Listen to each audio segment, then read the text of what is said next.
Little taste of it. It's not going to stick around all too long for us, unfortunately, but yes, it definitely did feel a lot better today. Our heat index actually stayed below 90 degrees all day long today in Augusta, believe it or not. So a big improvement for us.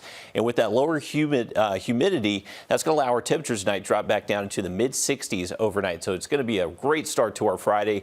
We are going to see this relatively lower humidity stick around throughout the day. So temperatures will actually feel what the actual temperature is. So it's going to reach the 90s tomorrow afternoon. Still pretty hot, seasonable for this time of year, but luckily not going to have to add on a few degrees for that feel-like temperature over the next couple of days.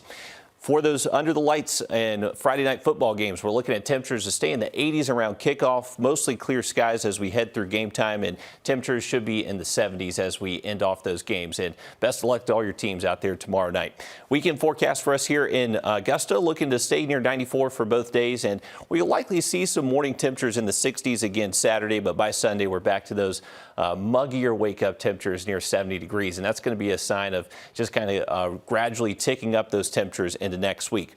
There's not going to be much rain relief either, which is good news. Friday night football games tomorrow night do look to stay dry, and any outdoor plans for the weekend look good to go. It's not really until much later next week we may bring back just a chance for a few isolated showers and storms.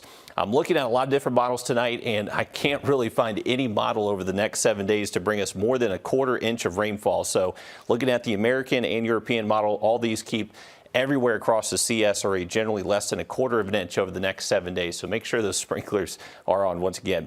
Now, this is all thanks to what we call an upper level ridge. So our upper level wind pattern not only impacts our temperatures, but also impacts if we see precipitation or not. So with that upper level ridge building next week, that's just going to create sinking air and kind of prevent any storms from developing.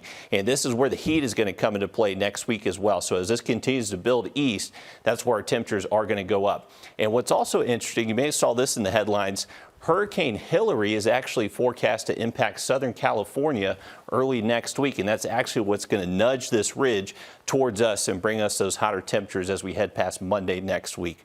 As far as our temperatures go for the next several days, though, not too bad. We're going to wake up in the 60s the next couple of mornings, and then next week we do see the upper 90s again, 98, 99, and 98 between next Tuesday and Thursday.